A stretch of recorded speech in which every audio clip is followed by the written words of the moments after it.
టాలీవుడ్ హీరోయిన్లు సిద్ధు జొన్నలగడ్డ, అనుపమ పరమేశ్వరన్ జంటగా నటించిన టిల్లు స్క్వేర్ చిత్రం అంచనాలకు మించి కలెక్షన్లు సాధిస్తుంది. మార్చి 29 రిలీజ్ అయిన ఈ చిత్రం రికార్డ్ స్థాయి వసూళ్లను సాధిస్తున్నది. డీజీ టిల్లు మూవీకి సీక్వెల్ గా వచ్చిన ఈ మూవీని నాగవంశీ నిర్మించగా మల్లికా రామ్ దర్శకత్వం వహించారు. ఈ సినిమా గత 9 రోజులుగా బాక్సాఫీస్ వద్ద కురిపిస్తున్న కలెక్షన్ తుఫాన్ గురించిన వివరాల్లోకి వెళ్తే, డీజే టిల్లు సినిమా ఊహించిన విధంగా సక్సెస్ సాధించడంతో దాని సీక్వెల్ ను భారీగా ప్లాన్ చేశారు. యాక్షన్ ఎపిసోడ్స్ ఉన్నత ప్రమాణాలతో మేకింగ్ చేపట్టడంతో ఈ సినిమాకు 35 కోట్ల రూపాయల బడ్జెట్ తో రూపొందించారు. ప్రమోషనల్ ఖర్చులతో కలిపి ఈ చిత్రానికి సుమారుగా 40 కోట్ల రూపాయలతో పూర్తి చేశారని ట్రేడ్ వర్గాలు తెలిపాయి. ఇక ఈ మూవీకి భారీగా బజ్ క్రియేట్ రావడంతో ప్రపంచవ్యాప్తంగా 30 కోట్ల మేర ప్రీ రిలీజ్ బిజినెస్ జరిగింది.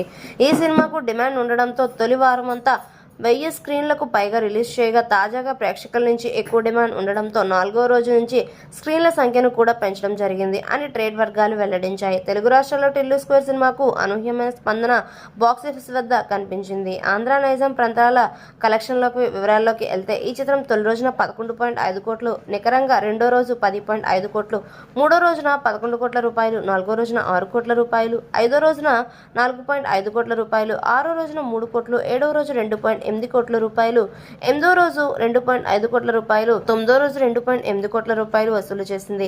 ఇప్పటివరకు ఈ సినిమా సుమారుగా 54.6 కోట్ల రూపాయలు తెలుగు రాష్ట్రాల్లో రాబట్టింది.